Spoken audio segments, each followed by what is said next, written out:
Hello and welcome to the Apex Racing League B-Class Championship live on Apex Racing TV. You join us midway through round 5 of the championship at Michigan, and we are currently 9 laps into this race. Apologies for the delay, apologies for missing the start of the race, a few technical errors on our end, but we are trying to resolve them. My name is Sam Fitzpatrick, doing the broadcasting, trying to fix those issues at the moment as well is Sam Kumo in the background.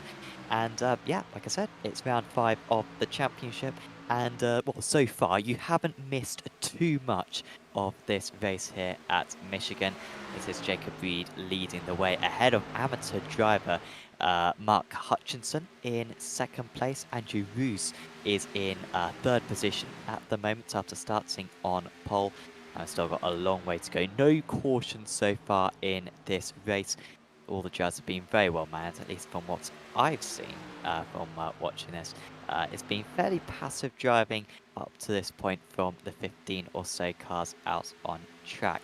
And in fact, the top two have been able to pull a slight gap away from Roos. Just a little bit of a rundown of what happened on lap 1. You had Roos on pole position, was overtaken round the outside for pretty much the entirety of the lap by Jacob Reed. Hutchinson was able to go with him, and Rees quickly dropped back, but that gap is sort of maintaining now. The gap is now sort of maintaining, and yeah, we may well get a good race between the lots of them. In fact, I think we may have another commentator joining us, as we have potentially a move for the lead. Hutchinson moving up the inside at the moment, heading into turn 1 past Reed, and that is another change between those two drivers. They have changed several times so far in this event. And Hutchinson back ahead a bit. He will do well to hang on to it into turn 3, but Marco Barbanero, I think, joins us. Welcome, Marco. Hello everyone, hello Sam, hello Samuli. Wow, this brings back the years, and wasn't expecting to be here, but well, let's enjoy this Michigan race, shall we? We sure shall, and I am glad that you are alongside me, as I think we may have a slight problem from models, just dropping down to 11th position for a moment. But I am glad that you're around, because personally, I have no experience around this circuit. I think we were supposed to visit here last season, but unfortunately I missed that certain round of the championship. But, you know, it's a tri-oval, not especially long straights, about a 38-second lap time, and not a whole lot of banking either. I mean, it looks like a fun circuit, especially when it comes to maybe the racing lines later on, because these corners are so wide that you can really find a lot of maybe unused parts of the track. You can, this 2-mile racetrack, it was formerly known as a super speedway. It isn't really right now. Been repaved recently, and we actually have this latest scan on iRacing. So I can tell you, it's a bit of an in-between between what you see like in a 1.5-mile track like Charlotte and a bigger track like Daytona or Talladega. And so it really helps to have a good game plan with drafting, even though not as pack racing-y as the other bigger tracks, but still you need to, especially with these cars here, you really need to be on point and not lose the train. And we'll see tonight, of course. You can have massive runs on the straights, but they all come at a price. And be careful about the turns, because those very tempting inside line, you can see it very easily defined by the grooves. You can see them from the camera angle. That first groove there on the inside makes you go faster, but it is an absolute tire killer. So you need to be super careful. I know these drivers have done a lot of practice and will do their best to avoid making mistakes. Yeah, you can maybe see that they're not quite going super low. They're kind of moving into that second lane at the moment, perhaps avoiding what you were speaking about before, Marco. And I wonder as well, Roos now catching back up to leads, but very cautious in the opening few laps, maybe trying to preserve those tyres out of threat of the degradation that may come to these drivers. Hutchinson, for the first time leading in Apex Racing League NASCAR, he did take part in the Truck Series, but absolutely on fire tonight. And there he is in the car number 32, actually making a little bit of a break for it now. Rupeside and Ruse battling behind. And in fact, second, third, and fourth, I believe, are first, second, and third in the championship. Hutchinson, I think, second place in the amateur championship currently. So there's some pretty big names here, some established drivers, but Hutchinson in the amateur category, whilst these three are in the pro, so doing very well to stick with them at the moment, as Rupeside has been able to make that move stick on Rousseau's up into third position, and the championship leader will be next, hunting after Andrew Roos, who is going for his third race win of the season. Yeah, a bit of cloud cover today. That's going to help the drivers as we have another move for first place right now. As we know, of course, drivers running on a fixed setup, side by side for the first position. As we see Reed going on the inside, and he will lead this lap as we go 3 wide. Here comes around the outside the beautiful Avolin inspired livery of Repusard there, and he you know, very experienced driver, but also look at Rose, sorry, trying to be part of this as well. There is a bit of a gap between them and Kittelman, Korolev, Daledonne, Bila, the rest of the drivers behind them. And this is a bit of a tricky moment, in my opinion, Sam, because these guys need to know that they really need to be patient with what they're doing at the front. I know it's nice and fun to swap the lead left, right, and center, but it comes at a cost of tire wear, cost of time lost between themselves and the opposition. So easy to say it from here, maybe staying in a line and maybe do a little bit of swap drafting would be a bit more beneficial, but so far it is working for them. The gap not changed from the second and a bit we are seeing from Reed and Kittelman. But also, even though the track has been considerably smoothed out with the new update a few years ago, you can still be upset your car, especially when you go through those seams that you see there on the track. So if you're running side by side, it takes just a little bit of a second to get a little bit loose, hit the wall, or even worse, hit another competitor. So disasters can happen at any moment. As you see here, this group of drivers all together, Sufi, Villa, and Redford, as they go into turn one once again. The positive thing about this track is that it's very wide and there is a lot of runoff on the backstretch and on the front stretch. Therefore, it is quite easy to go green all the way, as we see a bit of a hip check there. But you see that big space, Mark Redford,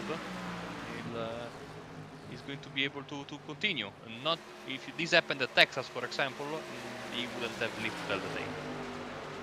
I mean, that's great demonstration there from Redford. Thanks for that one. And yeah, very well called, Marco. Yeah, very wide circuits, and yeah, managed to avoid any cautions right there. Hutchinson's just struggling to keep up with these guys now. Wonder if he's harmed his tyres a bit. We did see him hugely overheating the tyres back at Watkins Glen. Lap after lap, spinning up the tyres, and eventually the car was totally undrivable around fairly serene corners. He wasn't able to keep the car in a straight line, as Rupesard looking for the lead for the first time in this race. Rude will have the better exit on the outside. There'll be absolutely dead level at the start-finish line as they move on to lap 22 of the race, about a third the way into the event now, and they remain alongside. But Rupesard, I think, is going to have the upper hand here, able to take the slightly shorter distance. Still some good grip on the inside there. Actually, through turn 1 and 2, Reed with the slight advantage. Roos trying to take advantage of the draft as well behind, and Hutchinson getting a waft of that draft as well, gaining very little time on these guys ahead. This time it's Reed going particularly up high. Really, Rupeside keeping with that same line that he took on the previous lap, and eventually the Frenchman is up into the lead, and now he is giving up the outside. So it seems like you want to be on the outside, because neither of these guys are defending the inside at the moment. This is a very mesmerizing, dazzling, but also dangerous dance that the drivers are having here at the front. And Repustar takes the risk. Now he goes down on the inside, trying to break the draft. Reed doesn't seem too interested in following him, and Rose decides to move on the inside and try to snatch up second place. They dropped fourth place a bit there at the back, 1 second between them and Hutchinson right now. Kittelman 1.3. Korolev 1.5, and then there's Daledonne, who's in a bit of a lonely spot, 2.5 seconds away, and then there's Sophie, Motos, Bilar, and all the other drivers lagging a bit behind. And of course, a lot of these drivers are lagging way behind because they're at the table having Thanksgiving meals, so that's why the grid is a bit empty today. But there is a drop score, so it's not a problem. Here comes Kittelman on the inside of the 33. He dives down the inside, the Indy Autosport driver, and is now slightly, gently, if ever, pull on the outside to do a bit of a slide job. Look how much they're slowing down, and there's a big wreck. Kittelman and Hutchinson, and that is your first caution of the day, and there is a car sitting in the middle of the track. So, yeah, caution is out, comes with 40 laps to go, so I would imagine, Sam, we are going to see a lot of activity down pit road. Yeah, no-brainer to pit on this one. You should be able to get to the end of the race with the fuel you take at this point in the event. And you could kind of see that one coming there, Mark. I'm sure, Kitzelman will say that Hutchinson took too tight a line. Hutchinson will say that Kitzelman went up the track. I'm not quite sure. I'm sure the stewards will have a look at it. They look at all the incidents that are caused by, or that cause any cautions. And here you might get a better look at it. Kitzelman certainly the faster driver. Hutchinson struggling on his tyre seemingly after leading in the early stages. And this was the battle, remember, for first and second in the amateur class. And, well, yeah, I'm sure the stewards will have a look at all the angles from that one, but yeah, both drivers will be fairly annoyed, and they will both drop to the back and have to crucially use their faster pass. Everyone coming in. Repoussard, Reed. Of course, we'll see this is crucial pit stop. Important to get into your pit stall correctly. Change all 4 tires, I would imagine. And out they will go.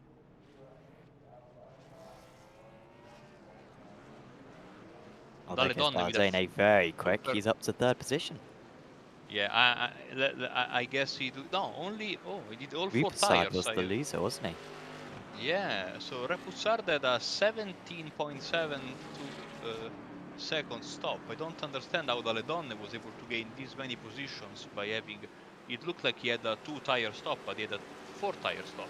So. Well, I think he only took Repoussard, didn't he? I think he already ahead of Korolev. I think in the first place. I'm not quite sure. I may have to look back at what the standings were, but yeah, looking very good now for Talladega up there in that 3rd place, gaining a few positions recently.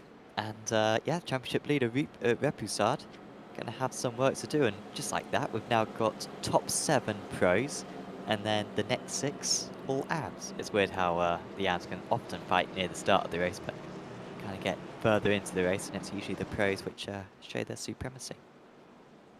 Yeah, I was raving about the class split. Is getting better and better. So this is, of course, a massive congratulations to the organizers. The other night, for example, even in the prototypes, we had a very, very good even split. Now, difficult it is to get it right. So massive congratulations to the organizers, as the lights on the pace car are out, which means we are going to go green. For the first restart of the day, we will restart on lap 28. As you can see, Roos and Reed in 1st and 2nd place, inside and outside line respectively. A bit of a gap there from the outside line, which should be covered by Korolev, if I'm not mistaken. And we'll see, of course, during restarts, this is where this track is at its most dangerous. I know this is a common theme for many ovals, but especially here because the surface is so wide, and after the start we have such a long turn 1 and 2 and the big backstretch. The guy that starts at the front and maybe takes a little bit of a gap will be giving massive draft to whoever's following, and of course, given that they are only in line, they are getting all the draft of everyone else. So I wouldn't be shocked to see 3, even 4 wide at some points on this restart. ready, everyone. This could be, yeah, very exciting stuff. The race start wasn't too bad. Seemed like the top three were able to pull away from the rest. But I'm sure Korolev won't be letting these guys get away too quick as they start to bunch up just behind, lining up for this restart. Going on to lap 28, Reese puts his foot down, and we are back under green flag conditions. Excellent start there for Reese, able to gap Reed slightly, but he needs to really nail this turn 1 and 2 in order to fend off from that drop. Talladega slotting into third position. Korolev still in fourth, and Rupsard, I think maybe getting past Southeast straight away into fifth. As Talladega is already under pressure, and look at Rupsard as well, looking to the inside. He's surely going to be able to make something happen into three. Is Reese able to defend from Reed, not having to take any alternative lines. They're all sorts of in the middle of the circuit. Southby looking racy on the outside there in the orange Oh, he machine, hit the taps wall. the wall, and he's going to lose a lot of momentum. And Mark Redford's going to take advantage of that. Yeah, easy, very easy. You know, it's nice, in my opinion, to go to the outside lane at Michigan, especially at the beginning of the run, to save your tires. This will absolutely help you in the long run. But sometimes it's like many ovals. You have this like hidden magnet there that grabs your car and says, you know, I'd like to have some of your right side. Please come to me. And you know, but you can get away with it. You can get away with it absolutely. Just a little bit of a rub with the wall. It's not a bad angle, so you can continue. Some drivers claim they actually use sparingly those zero axis with the wall can actually make you go faster. At least this is what the guy in third place told me when I was spotting him, and he kept it in the pool at Atlanta a few years ago. Yeah, we got a little bit of three wider come the back of the group. Hutchinson is down one lap now after his crash earlier, and Bilar still lagging behind. He was before he was lagging behind at the end of the stop, so hasn't been able to catch back to the group after the restart. There's a little bit of sun. It's peeking more than poking from behind the clouds. As we're heading to the halfway mark of the race in a bit. Here comes Hutchinson involved in the track and still in the middle of the pack. He's hoping for another caution to get that, you know, that precious lucky dog and get back, because he knows he has a car that can fight for him.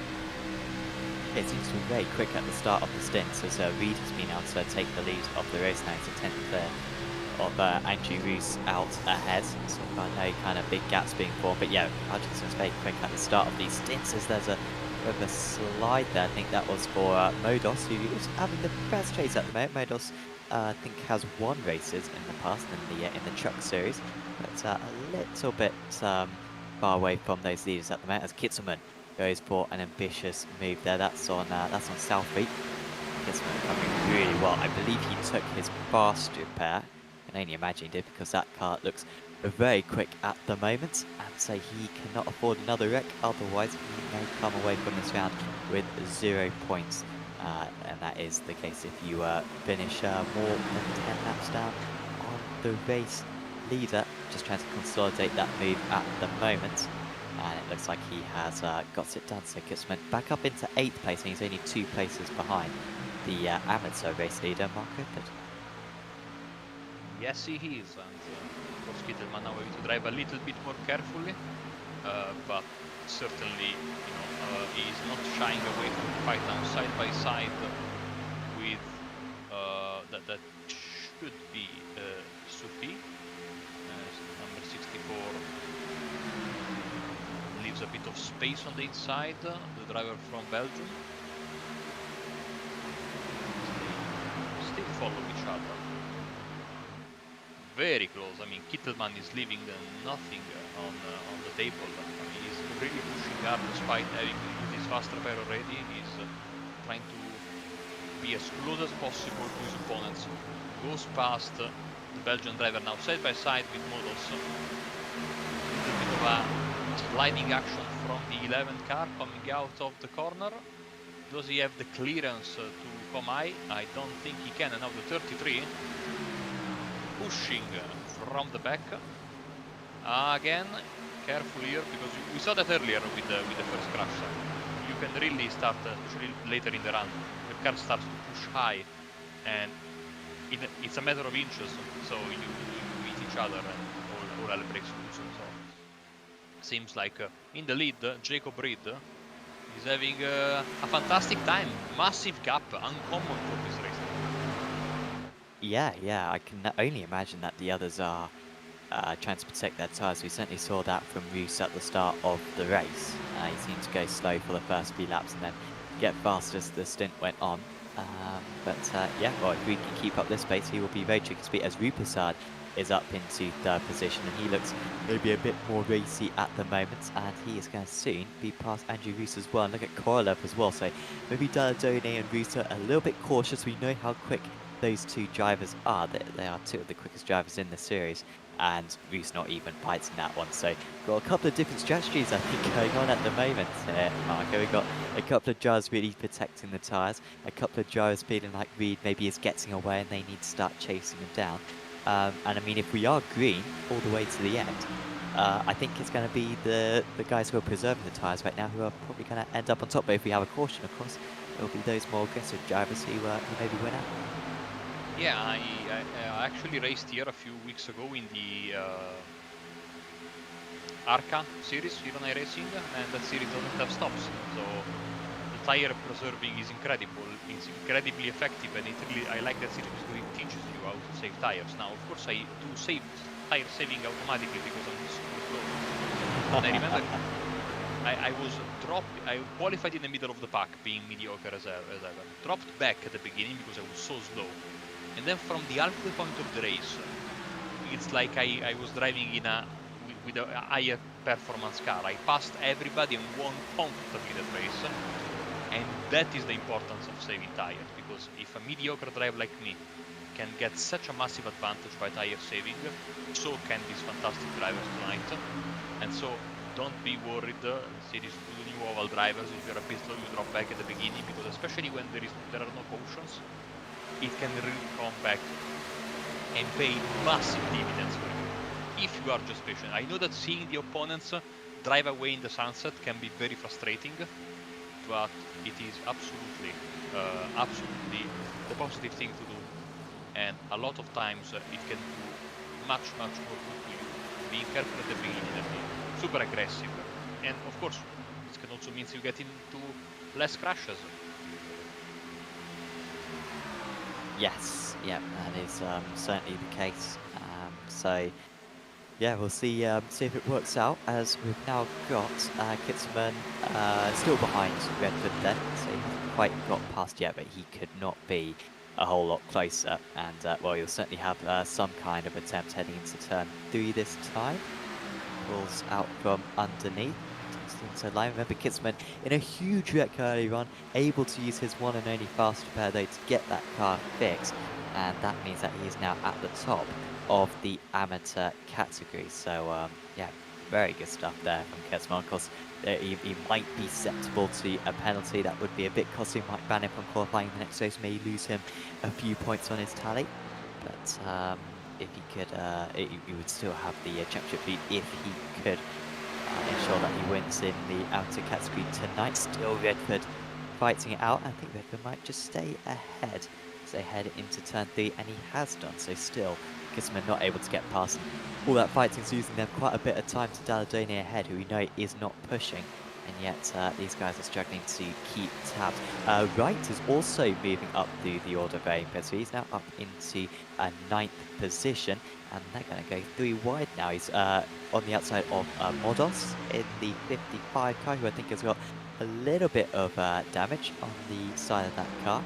And Wright is up to 8th place, gained a lot of places at Watkins Glen after a pit lane start, and he is doing a similar effort here tonight, as I think the 23 of Glasgow is going to lose another place here. He drops down to 10th. Yeah, and following the 23 of Glasgow, of course, a name we all remember from the Euro V8 series. You know, Sam? That was a long time ago. And now, of course, driving in this championship. Is very quick, very consistent driver. Side by side right now. with Modos, the 55 there on the outside. As the counter has switched, of course, from counting up to counting down, so this means we are getting into the meat and potatoes of this race. Jacob Reed, you know, from Worcester, being one of the few Italians that can say Worcestershire sauce correctly. I'm incredibly happy that he's in the lead. I did tell Austin, you want to say where Jacob's from? Mm. And of course, he went for the old Worcester, and Yeah, not the yeah, not the and of Worcester. course the Worcester.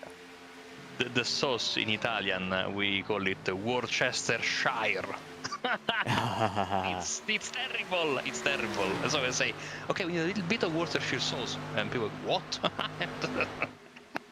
Worcestershire. You know, I'm sorry, I will not transcend on that, especially because Worcestershire sounds so beautiful. But the gap at the front is ever so slightly shrinking. Yeah, it is a bit. Yeah, I mean, it only ever got to about 1.5 seconds, but it's been halved pretty much down to 8/10 now. Riverside will be starting to get some benefits of the draft, so Reed breaking away, but it won't be enough. Because the good news for him is he's been by himself. He's been able to control how much his tyres have been degrading. But yeah, it was never going to be easy for Reed. And still yet to win a race this season, I believe, is Reed. We had the amateur driver Kevin Kittelman win at Daytona at round 1 of the championship. And then I believe round 2 was Andrew Roos. Round 3 was Rep Broussard. Round 4 again was Roos. And this is round 5 of the championship out of 8 rounds still. 3 more rounds to go after this one. I believe Bristol, Talladega and Homestead to round out the season, which I don't think there's a much better run of circuits to round out the championship. But still, that gap comes down to 0.65 now, so they're going to catch. They've still got 21 laps to go. And it seems like it's a bit of a battle now between these top 5. We've got the amateur battle very close between Redford and Kittelman. I'm sure Wright will get involved in that later on as well.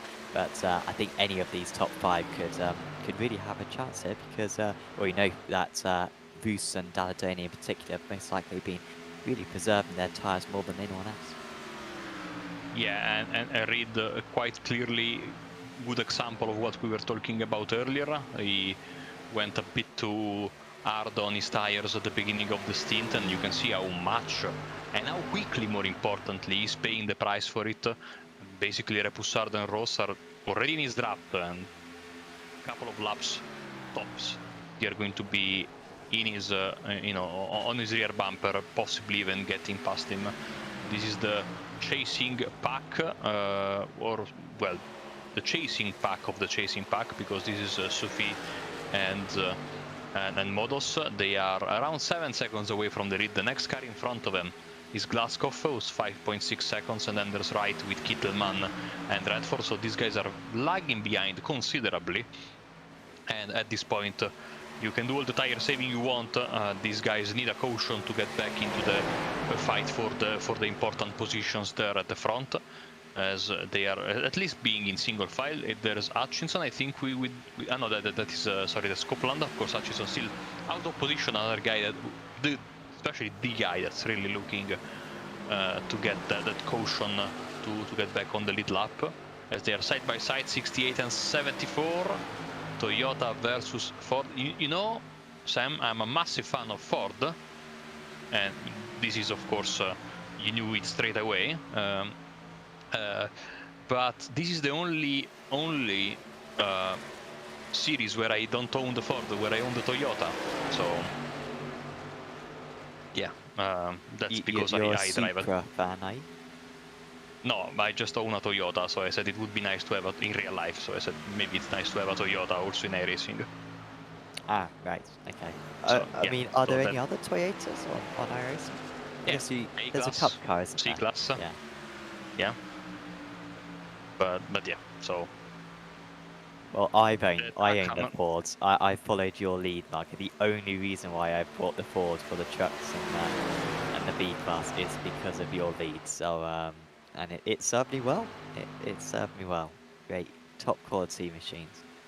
Yeah, you know, the problem is, as you will see the fight for it, that the Mustang, I already have the A-class Mustang and I have the supercar Mustang. So, I mean, a third Mustang would have been too much. So, if there was and the truck, the Ford truck is beautiful. So, this is the series where you can get a Toyota. Toyota that's a bit misrepresented. The first Toyota is the number 61 of Dalle Donne. Otherwise, we have Fords and Chevys at the front. And here we go with the pass for the lead. Yeah, Root Prasad making his attempt at the overtake now, but Reed's carrying more speed, and we have seen that particularly between Redford and Kittelman. Redford able to defend for many laps instead, in fact, still defending just by going up high. Not that inside line not seemingly working too well. Again, 28 just trying to get out of the wake of the car ahead. He's got a very good run this time again. And Loopside may have used his tyres a little bit as well, because remember, he dropped down to 6th position in the last caution period. He had to make quite a few overtakes in order to get up into 2nd place. So whilst Reed was able to pull away, Loopside probably has used a bit of tyres himself. Roos in 3rd position, almost certainly with the best quality tyres, and then Korolev and Dalladoni still making up time with these guys, but it'll take them a couple more laps in order to be right on their tail. By the way, quick shout out to SDK Gaming, our overlay provider for this series and all of our broadcasts on Apex Racing TV. Also provide live timing and a heads-up display. So, super graphics options, lots of customization on SDK. So do go to sdk-gaming.co.uk to get yourself a subscription to the service, as Root Prasad this time a little bit more authoritative into 1, but again the speed's just not there through 2. He's sliding about a lot, and Reed is holding on to the race lead. Yeah, still side by side, but I think you were right in pointing it out. Andrew Ross basically sipping on his Long Island and waiting as these two guys now battle it out. Once again, Repoussard goes deep on the inside. Will he complete the move? Does he have clearance on the outside? Maybe, but maybe not. He's playing it safe now. A decent run on the outside from Reed. Rose has no intention. Look at him. We are on board with him. You can hear he's really waiting. And just as to say that, here he goes deep on the inside. But still being very patient. Almost a collision, and there is a collision, and the two leaders are out of the racing surface. They leave to tell the tale. They rejoin. That was centimeters from disasters. Well, you talked about it earlier on, a lot of space down there on the inside, and they've got away with it. But yeah, there was even before they made contact, they were extremely close, and it'd be good to get a replay of that one, because yeah, that could be so much worse if they had fully lost control and they managed to regain. And remarkably, they're only 1 second off the lead, not even that, less than a second off the race lead at the moment. So it's Roos leading by half a second ahead of Korolev. Repoussard was able to stay ahead of Dalladoni, so Dalladoni not able to take advantage of that one, and Reed down into 5th place. And also in all of that, Redford able to gain quite a bit of time on these drivers, only 3 seconds behind now with 12 laps to go, as we get a replay of the incident. It was actually on the exit of turn 4 where they made contact. The 66 of Reed maybe a little bit over aggressive there, and Repoussard did well to keep control. I want to see how Repoussard tires are doing, because of course the tires of the Reed's tires are certainly were already dropping, but now of course with the slide we know how much iRacing punishes that. For the next 2 or 3 laps, Repoussard is going to be in a bit of trouble. The one that's laughing all the way, away from the bank after, robbing it is Andrew Roos, and that shows the value of patience. We were saying it earlier. He was patient. He kept his distance. Sometimes you get in oval racing, when you get enough experience, this sort of sixth sense of when you see guys battling in front of you and you feel that the crash is coming, by the way they're driving, or maybe you know them already. Of course, this being a league, these drivers know each other really well. So maybe that's why he was keeping this. He was just saving tires. In any case, patience is a virtue, especially on ovals, and it's paying off massively for the driver from Hungary, because now he only has 10 more laps to resist. But as you can see, the competition is not giving up. Korolev in second, Repoussard in third, Dalledonne and Reed, I think they need to get a move on, especially Dalledonne. He's been saving his tires all this time if he wants to fight for the win, because you will see these 10 laps now, 9 laps to go, will go by in a hurry. And if it ended like this, it would be a tie at the top of the championship. 6 points was the gap between Repoussard and Roos heading into this round in Repoussard's favour. And Roos would be able to draw level. Would be his third race win as well out of 5 meetings. A remarkable season for Roos. And well, that's not taking into consideration the drop scores either. So maybe Roos would probably benefit from that more than anyone else. So Repoussard has been very consistent. Copeland is making a little bit of a move now. He's up into 11th position. He's battling Southeast, so maybe saving his tyre as well as Kev Copeland. Could see that guy in one piece because he's had a lot of crashes so far this season, but doing all right at the moment in the 68. Yeah, stays in 12th place for now. But yeah, it would be good to see if Repoussard has been able to make that move on Korolev yet. It seems like he's just had to stay behind for the time being, so top 3 all in the same order. And you are right, Marco Talladega, not quite, yeah, not using that pace yet. I do wonder as well if Roos is cruising out in the lead as well. You know, he's got a half-second gap. He doesn't need to push. He's been saving tyres for this whole time.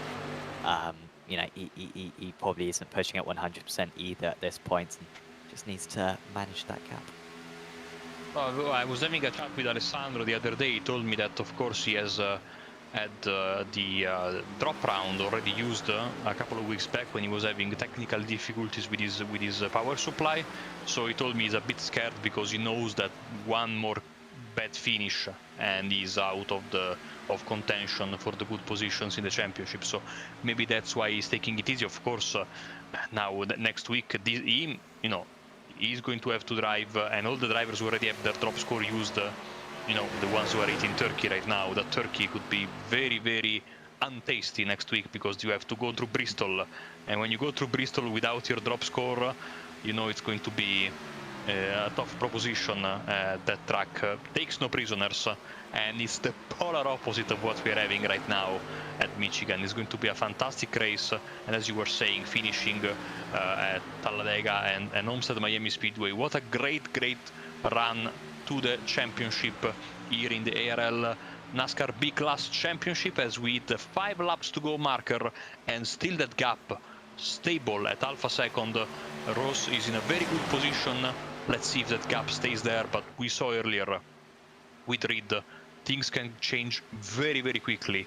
But seems like Ross, as you were saying, has been able to save his tires correctly and is now in a very, very good place. Yeah, Korolev is a little bit of a tricky one to judge what his tyres are like. He's been up 5 places from his race start. Got started from the caution in 4th position, and has been a slow driver so far this season. Korolev had a poor Watkins Glen round of the championship, but on the ovals at least he's been very good.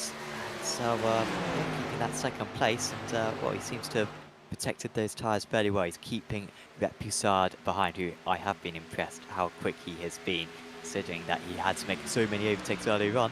As here comes Repoussard up the inside. He's not quite got his car alongside, but he's still able to force Korolev slightly up high.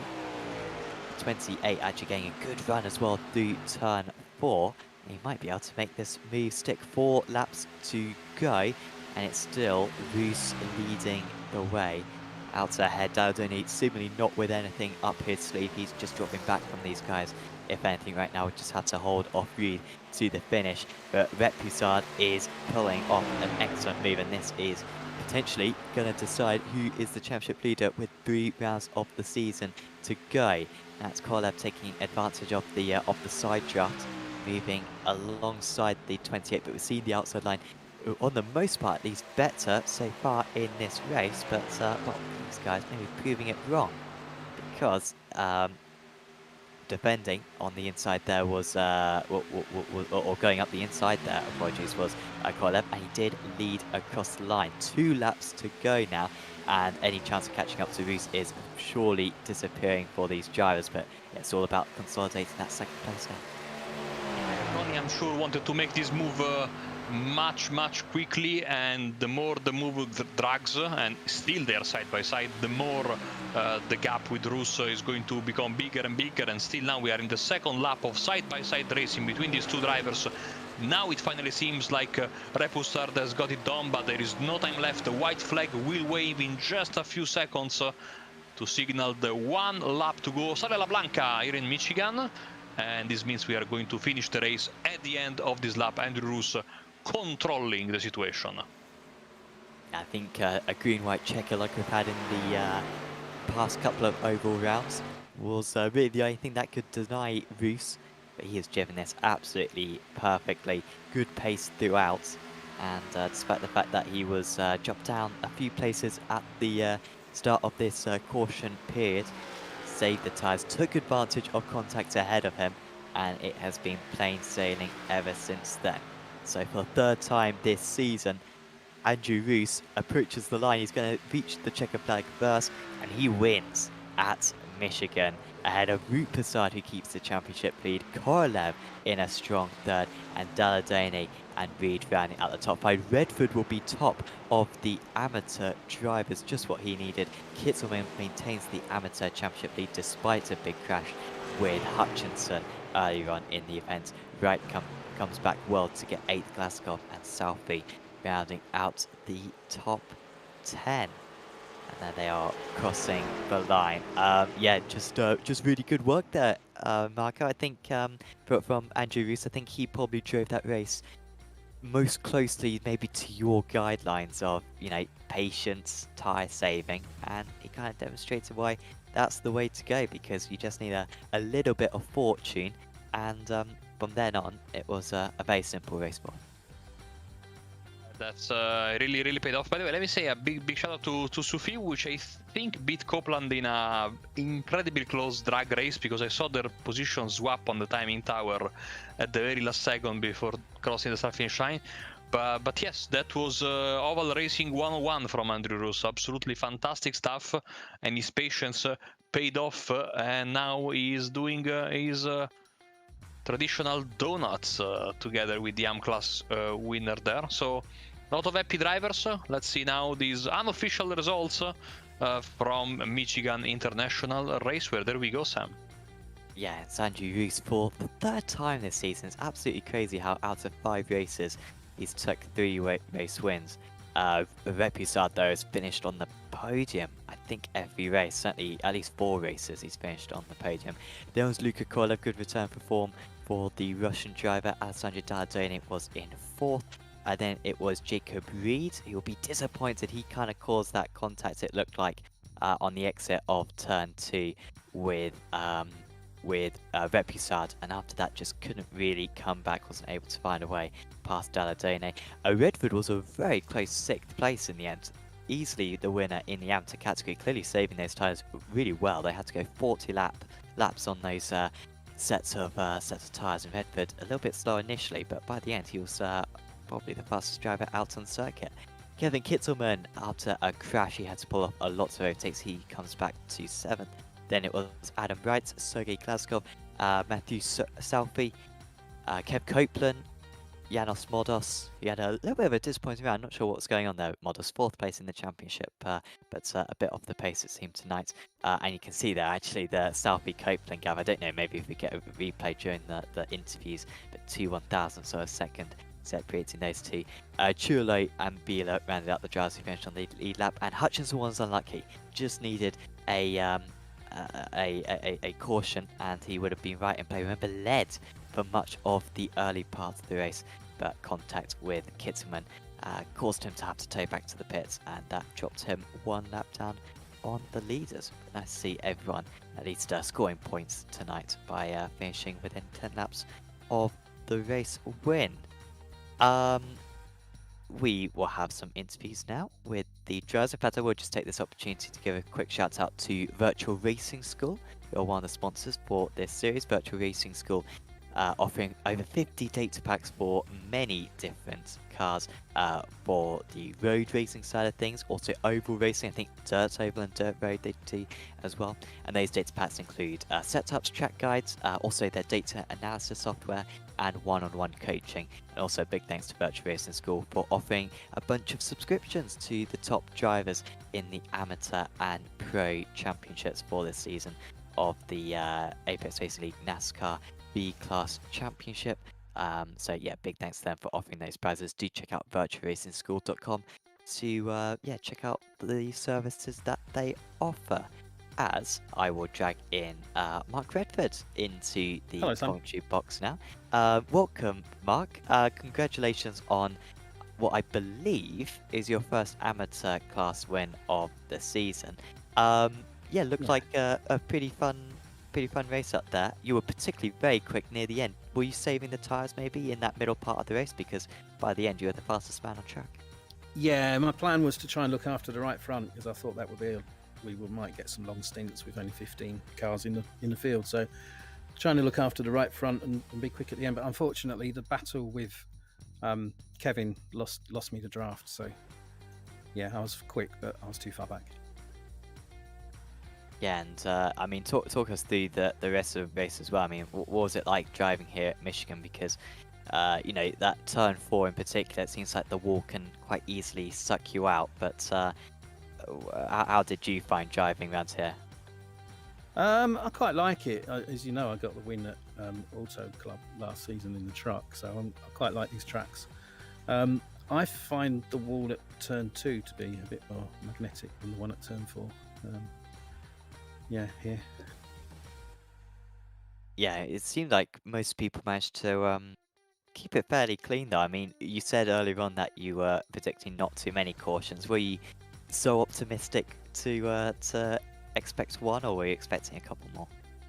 Well, I was praying for one after I got a bit of damage. I think there was a car outside me. I think it hit the wall and it bounced off and damaged the right front of my car. So that was after about lap 20. So I was kind of hoping for a caution and planning to stop a bit earlier to try to fix the damage. So yeah, I was quite pleased when the caution came out. Next up, we got Bristol. It's a very famous circuit, obviously. Bristol, I mean, 3/8 of a mile, I believe it is. I think it's the shortest track on the NASCAR schedule. Is that one that you like, or are you going to be hoping to come back to these tri-ovals in the future? I quite like Bristol because it's a rhythm track. If you can get in the rhythm and keep that pace up, it's quite a nice track to drive. Hard to pass on, obviously. And yeah, you need luck. So hopefully we can be a bit lucky next week. Well, best of luck for that, Mark. Is there anyone you'd like to give a shout out to? Yeah, a shout to you guys, a shout to Nesting the Woods, my sponsors, and to Will Redford, and hopefully we can get him in an oval track one day. Well, he signed up for the Formula 3 championship, so I think that's almost spitting in your face if anything, and saying no, I am sticking to the road cars. Oh, maybe I'll have to come in there as well and show him how rubbish his old man is compared to him. We'd love to see it. So yeah, hopefully we see you on Saturday. But if we don't, best of luck at Bristol next week. Great, thank you, Sam.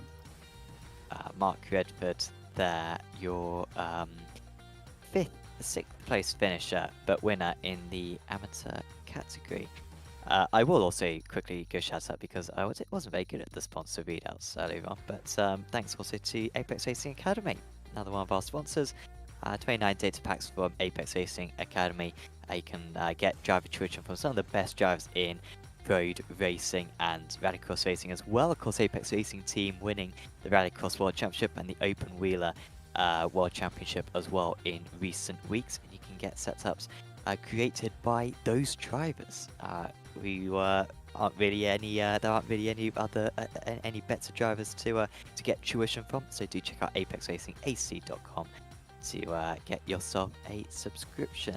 Marco, who would you like to have a chat with next? Have a chat with the driver of number 61, Alessandro Daledon, who's in the booth with us. Alessandro, welcome to the booth. Hi. So, decent finish for you, 4th place. You were sitting there patiently throughout the race. I know you've told me a few days ago that you are a bit worried about the fact that you have already used your drop score. So was that a factor in the way you were driving towards the end of the race? After a great pit stop, might I add, you just stayed there and didn't take any risk. Was that because you are running out of, or you're already out of drop scores, or just the others had more pace than you? No, it's just because I knew that there was a very slight chance to have a caution. Therefore, I tried to save my tires. And since I'm really bad at saving my tires, I tried my best, but still ran out of tires. I got a very unusual information from my crew chief saying that I was about to blow my right front tire. So I guess I pushed too much, even though I was trying to go very, very slow and not abuse the tires. Plenty of work to do. Yeah, I mean that's weird, especially considering we had cloudy weather and not a very long race. So that's quite interesting. So yeah, thankfully you were able to bring the car home, and 4th place gives you still a lot of points, considering a lot of drivers were not here tonight because of Thanksgiving. But we go from 2 Mile Oval, from the opposite, the extreme, Bristol, in 7 days time. I know you're very good there. What can we expect? First of all, first time ever, I'm thankful to have a fast repair, because that track usually provides always a lot of incidents. And with my luck, I know that I never got a single bonus point this season, and I will get it in Bristol, hopefully. But it's gonna be tough because it's a very difficult track, and just an incident that can happen up front can really ruin everybody's race. So need to be everyone very, very careful. But hopefully we have all the Americans back for next week, and I just want to finish in a decent position to not find myself too far back in the standings. Hopefully I can still make a top 5 at the end. Thanks, Alessandro. Good race from you tonight. Very consistent, good 4th place. Before we let you go, anyone you'd like to thank? Yes, as always, thanks to Kairos Competition, 1050 Barbanera Racing, and you guys for the broadcast. See you then next week. Awesome. Thank you, Alessandro, and good luck at Bristol. Bye-bye. So that was Daledon finishing 4th, and Sam, I think we have time for another interview. Yes, we have Kev Copeland in the box with us, hoarder of Apex Racing League trophies, of course. Over 2021, I think it's won more trophies than anyone else. Kev, congratulations out there, 11th place finish.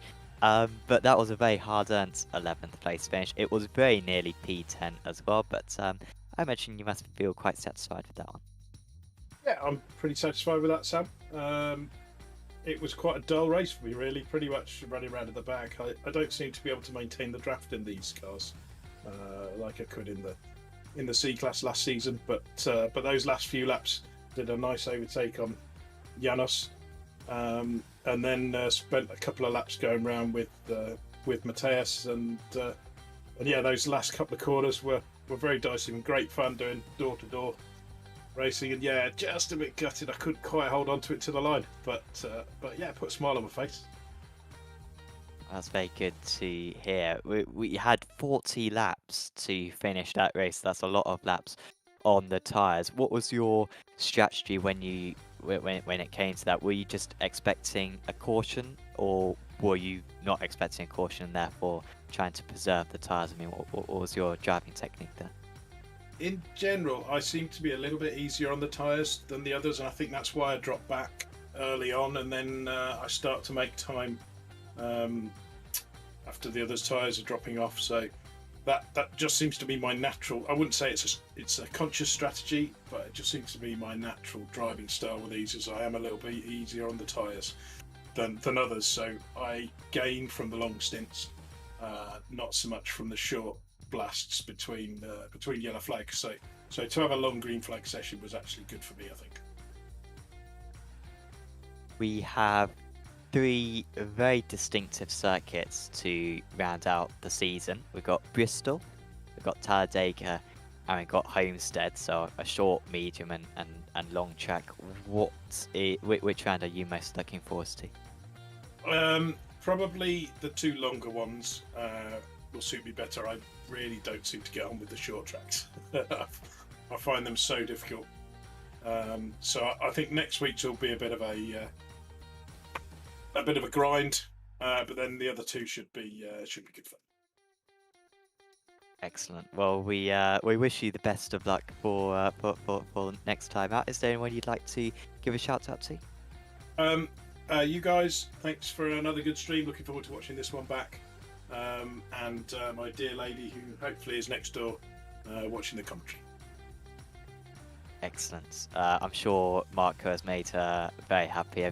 All the wives of the drivers do love Marco's accent, so hopefully she's enjoyed the show.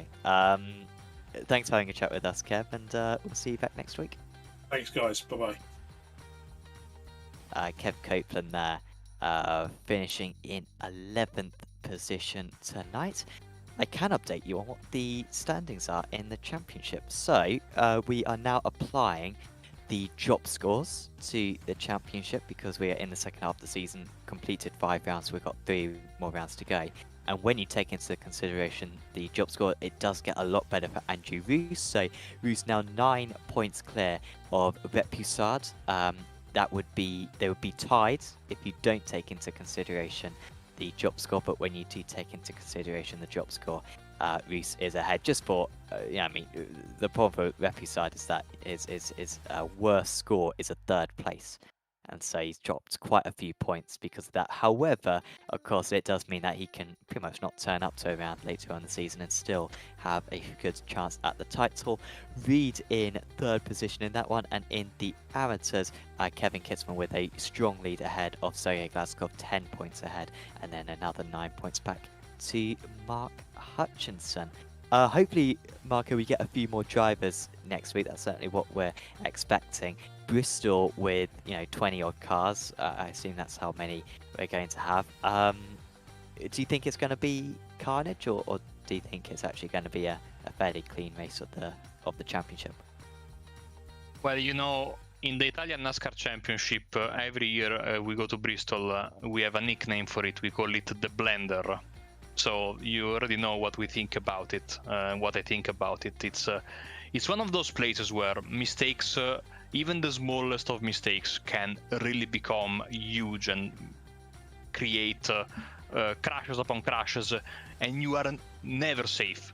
You might say, okay, I'm in the lead, but the laps are so short. After 2-3 laps, maybe 5 laps of green flag running, you're already catching the back of the pack, and when there is a crash, there is no way to go. The track is banked, not only in the corners but also on the straight. Grip is at a premium. There is no space to, like we saw today, crash on the backstretch. You have all that space to go down, avoid and rejoin the track. In Bristol, this is not going to be possible. You bounce left, right, and center. You lose orientation because it all looks similar. And as our driver earlier was saying, it's a rhythm track, so you need to get in that rhythm. And sometimes you get almost in a groove. You are getting a trance, almost, I would say. And you absolutely have no idea where you are. You just go, and then those cautions stop everything. You need to reset, double file restarts. So it is going to be a war out there, and only the lucky and the good will survive.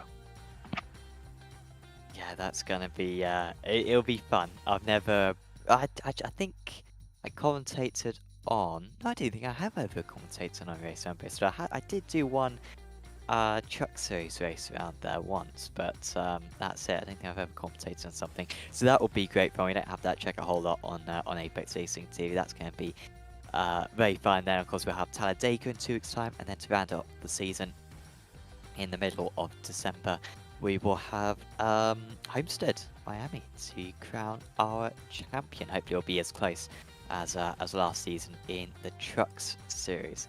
that pretty much rounds us off then for tonight. Once again, thanks to Virtual Racing School, to SDK Gaming, and to Apex Racing Academy for supporting the championship. Also, of course, if you fancy taking part in this championship or any other championship hosted by Apex Racing League, do visit apexracingleague.com and also check out our Discord channel using the link in the description below. We will, yeah, and also, of course, subscribe to the channel, leave a like on this video, and check out our social media page as well, Apex Racing TV on Twitter, Facebook, and Instagram. We will see you back then next time at Bristol Motorsports, and yeah, I've been Southwest Patrick, and also me has been Marco Balbonero. Sam Kumo operating the cameras, and we will see you next time.